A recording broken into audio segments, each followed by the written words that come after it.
बिस्मिल्लाहिर्रहमानिर्रहीम। बिल्कुल अदम एतमाद के दौरान मुझे ऑफ़र मिली थी, लेकिन मैं खान साहब का सिपाही हूँ। ये ऊँट मेरे साथ इस हल्के की अमानत थी, ये ऊँट खान साहब की अमानत थी। उस अमानत में मैं कभी खियानत का सोच भी नहीं सकता।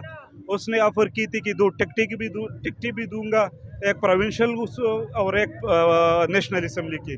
उसने ऑफ़र की थी कि तुम्हें फेडरल मिनिस्ट्री इस दफ़ा भी दूंगा, और जो नेक्स्ट टेन्योर आएगा तो उसमें फेडरल मिनिस्ट्री हमारी तरफ से होगी। मैंने कहा कि मेरे दिल में सिर्फ़ और सिर्फ इमरान खान है, मेरे दिल में किसी और मौलाना या किसी के लिए कोई जगह नहीं। मैंने उसे साफ जवाब दे दी कि मैं खान साहब के साथ खड़ा था, मैं खान साहब के साथ खड़ा हूँ और मैं खान साहब के साथ खड़ा रहूँगा।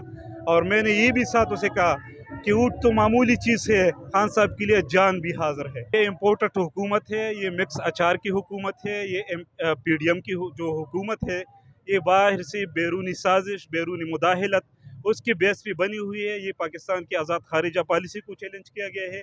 ये पाकिस्तानी कौम के साथ तो एक किस्म की गद्दारी हुई है, पाकिस्तान की कौम के साथ एक मजाक हुआ है।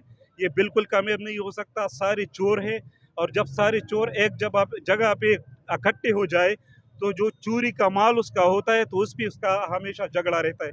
इंशाल्लाह ये इसी तरह ये चोर जलील होगी और पाकिस्तानी कौम जाग गई है, पूरी पाकिस्तानी कौम उठ गई है, और पूरी कौम पाकिस्तानी और इमरान खान के साथ खड़ी है।